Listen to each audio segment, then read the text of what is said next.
Silchar news 24 আপনাদেরকে স্বাগতম জানাই। আজ হলো 5 জুলাই রবিবার। আজকের কয়েকটি বিশেষ গুরুত্বপূর্ণ খবর নিয়ে আসলাম। আজকের প্রথম খবরটি হলো রেশন কার্ড থাকা সকলদের জন্য এসেছে একটি ভালো খবর। রেশন কার্ডেতে এবার মিলবে উন্নত মানের চাল। কেন্দ্রীয় সরকার এবার রেশন কার্ডধারীদেরকে উন্নত মানের চাল দেওয়ার সিদ্ধান্ত নিয়েছে। এখন থেকে গণবন্টন ব্যবস্থার মাধ্যমে বিতরণ করা চালেতে বাঙ্গা দানার পরিমাণ কমানো হবে, যার ফলে মানুষ আগের থেকে উন্নত মানের চাল লাভ করবেন। প্রধানমন্ত্রী গরিব কল্যাণ যোজনার অধীনে দেশের প্রায় 80 কোটি সুবিধাভোগীদেরকে উন্নত মানের চাল দেওয়ার সিদ্ধান্ত নিয়েছে এবার কেন্দ্রীয় সরকার বলে খবর এসেছে।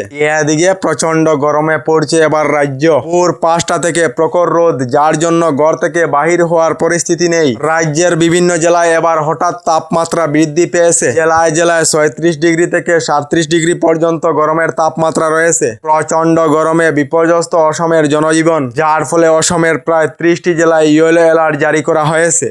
এদিকে রাজ্যে প্রচন্ড গরম নিয়ে মুখ্যমন্ত্রী ডক্টর হিমন্ত বিশ্ব শর্মার বিশেষ আহ্বান। মুখ্যমন্ত্রী জানিয়েছেন, অন্য দিনের তুলনায় এবার গরমের প্রভাব যথেষ্ট বেশি। অনুগ্রহ করে সকলে পর্যাপ্ত পরিমাণে জল খাবেন এবং সাবধান ও সচেতন হয়ে থাকার জন্য বিশেষ আহ্বান জানিয়েছেন মুখ্যমন্ত্রী ডক্টর হিমন্ত বিশ্ব শর্মা।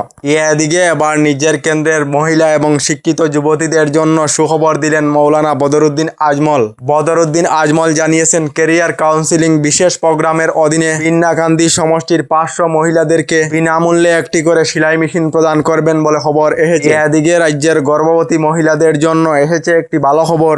আগামী আগস্ট মাস থেকে গর্ভবতী মহিলাদেরকে 21,000 করে টাকা দেওয়া হবে। কেন্দ্রীয় সরকার থেকে গর্ভবতী মহিলাদেরকে 5,000 করে টাকা দেওয়া হয়।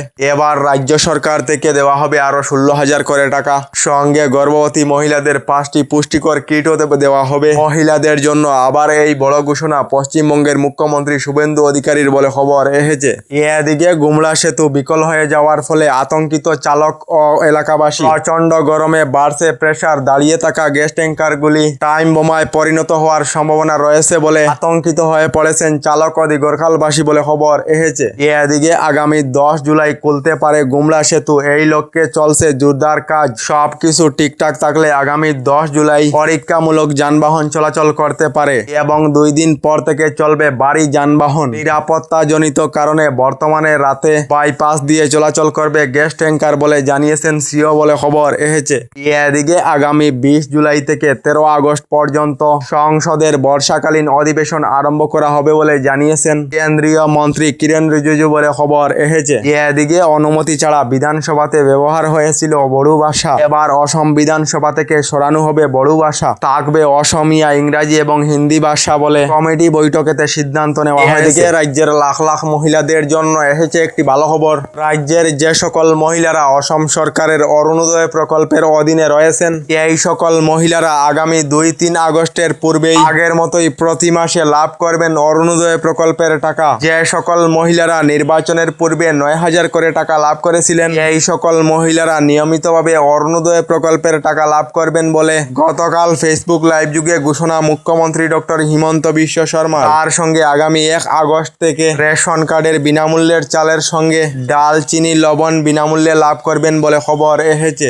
এদিকে বিশ্বের অনেক দেশেতে ডিজেল পেট্রোলের মূল্য 40 থেকে 50% বৃদ্ধি হয়েছে, কিন্তু ভারতে একদিনের জন্য এ ধরনের পরিস্থিতি সৃষ্টি হয়েছে না। আমি নিয়ন্ত্রণ করে জনতাকে রেহাই দিয়েছি বলে জানিয়েছেন প্রধানমন্ত্রী নরেন্দ্র মোদী। এদিকে সরকারি ঘর লাভ না করা সকলদের জন্য এসেছে একটি ভালো খবর। পিএম আবাসের অধীনে 220.12 কোটি টাকার আবন্টন লাভ করার সঙ্গে সঙ্গে 16,810টি ঘরের অনুমোদন লাভ করেছে, যার ফলে এখনো পর্যন্ত যে সকলেরা সরকারি ঘর লাভ করেননি, এই সকলেরা শীঘ্রই সরকারি ঘরের টাকা লাভ করবেন বলে অসম সরকার থেকে জানানো হয়েছে। আমাদের ডেইলি খবরগুলি ভালো লাগলে আমাদের ভিডিওতে লাইক দিয়ে চ্যানেলটিকে সাবস্ক্রাইব করে নেবেন।